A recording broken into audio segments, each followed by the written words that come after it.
তোমরা বলে জিরান্ডার পার্টিসিপল পারো না, কাহিনীটা এই দেখো তোমাদেরকে শিখাই। এই যে জিরান্ড, এই যে পার্টিসিপল, ঠিক আছে, কাহিনী কি?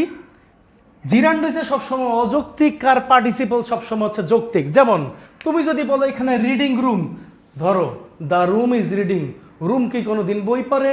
পড়ে না। রুম যদি কোনোদিন বই না পড়ে তার মানে এটা অযৌক্তিক, তার মানে এই জিনিসটা হচ্ছে জিরান্ড। এখানে দেখা যাচ্ছে swimming pool, the pool is swimming, pool জীবনও সাঁতার কাটে? জীবনও সম্ভব না। তাহলে কি করবা? এই জিনিসটা অযৌক্তিক, তাই এইটা হচ্ছে জিরান্ড। এখন দেখতে পাচ্ছ বার্কিং ডগস, না বেকিং ডগস। হ্যাঁ, তো বার্কিং ডগস কি? ঘেউ ঘেউ করা কুকুর। এখন যদি বলি দ্য ডগ ইজ বার্কিং, তার মানে কি হইতেছে? এইটা কিন্তু রেশনাল, মানে যৌক্তিক। এই যৌক্তিক জিনিসটা হচ্ছে এইটা, তার মানে কি? এটা পার্টিসিপল। তাহলে যে জিনিসটা অযৌক্তিক, যে আইনজি অযৌক্তিক, সেটা হচ্ছে গিয়ে জিরান্ড, যে আইনজি হচ্ছে যৌক্তিক সেটা হচ্ছে